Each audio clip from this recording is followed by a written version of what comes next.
But even in the face of these cowardly warnings, India stands tough. The news is coming in that Home Minister will not cancel his visit for the SARC Interior Ministers meet in Islamabad. Home Ministry sources say it is Pakistan's responsibility to provide security.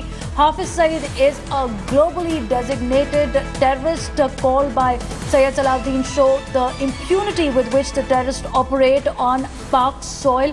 It's also another attempt to showcase how Pakistan continues to support these state-sponsored terrorists. Smita Sharma is joining us on this story. Smita, India is sending a tough message to Pakistan that we will not back down and cower down in face of such warnings. Well, clearly, and the fact is that Rajnath Singh is not really heading for a bilateral meeting. He is heading to attend the 8th SARC Interior Ministers meeting, which is being hosted in Islamabad, which will obviously have the participation of the other SARC Asian, in fact, the South Asian countries who are members of SARC, and they will be deliberating upon, because the SARC summit is to be held in November in Pakistan this year. And in case if there is any security apprehension, it will also cast doubts about the security situation in the build-up to the summit meeting, which ideally will have to be attended by the prime ministers or the presidents of the participating nations. So for terror operatives like Syed Salahuddin and Hafiz Saeed to actually give these calls of protests, this is up to Pakistan to decide whether they will be able to host this event or not. At the moment, though, of course, the diplomatic and the Home Ministry sources are in constant touch with the Indian High Commission and constantly getting in all the necessary updates required. But also, Smita, it's interesting to see that how Pakistan is scared as well, because India has proof of its meddling not only in Kashmir but how it supports proxy war on the Indian soil. The dossier is prepared even after the arrest of the latest terrorist from Pakistan.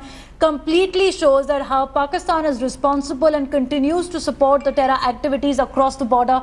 It is scared, so there is no denying, and there could be a hand-in-glove approach also with the Pak government here, as Hafiz Saeed and the others continue to spew venom against India and warn Home Minister ahead of its visit. As far as Hafiz Saeed is concerned, there is an American bounty by the state, in fact, the Justice Department in America, amounting to the tune of $10 million for anybody who is able to provide sufficient evidence which can hold the scrutiny of the court against Hafiz Saeed. Jamaat-ud-Dawa to Lashkar-e-Taiba, these are all globally designated terror organizations. So is Syed Salahuddin.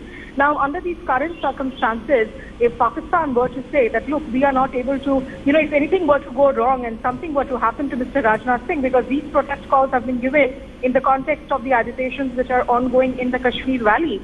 So that would really sort of put Pakistan in the, in a very, very negative light, also in terms of its international standing of with the capacity to be able to host a summit-level meeting, really. So this is something that the Pak army and the Pak establishment really needs to reassess as to how they want to go about it and what is their strategy to try and control these voices that continue to operate with impunity from their soil. And also, what should be India's strategy as well, Smita? Because even as the Home Minister is going to attend the SARC ministers meet in Islamabad, how should India continue to engage with Pakistan? And if the civilian government is just a puppet government, it will be a tough diplomatic call for India. Thanks for joining us for the moment.